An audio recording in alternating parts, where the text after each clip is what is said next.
একজন ডিভোর্সি মেয়ের চিঠি উনি ঠিক এভাবে লিখেছেন জানি না কেন লিখতেছি, তবে এই কারণে লিখতেছি যেন আমার মতো ভুল আর দ্বিতীয় কেউ না করে। আমার বয়স 19 বছর। আজ থেকে 2 বছর আগে আমার বিয়ে হয়। আমার একটি ছেলেও আছে, ওর বয়স 1 বছর। আমার স্বামীর চরিত্রের দিক দিয়ে কোনো রকম প্রবলেম ছিল না, তবে ওর একটা প্রবলেম ছিল, ওর একটু রাগ বেশি ছিল।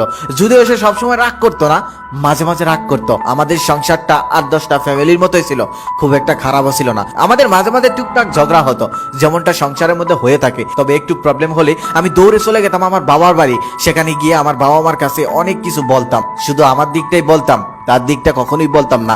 আমার দিকটা শুনে আমার বাবা মা আরো রেগে যেত। আমার বাবা মা ওকে ফোন দিয়ে কত যে গালাগালি করেছে তার কোনো হিসেব নেই। আমার ছোট বোন যে ওকে ফোন দিয়ে কত অপমান করেছে তার বলার মতো না। আমি কখনোই ওর কাছে নত হতাম না। আমি সবসময় চাইতাম ও আমার কাছে নত হবে, ও এসে আমাকে হাতে পায়ে ধরে নিয়ে যাবে। এমনটাই হতো। ও কয়েকদিন পরে এসে আমাকে অনেক বুঝিয়ে শুনিয়ে নিয়ে যেত। একদিন আমাদের মধ্যে ছোট্ট একটা বিষয় নিয়ে ঝগড়া হয়। কথা কাটাকাটির মধ্যে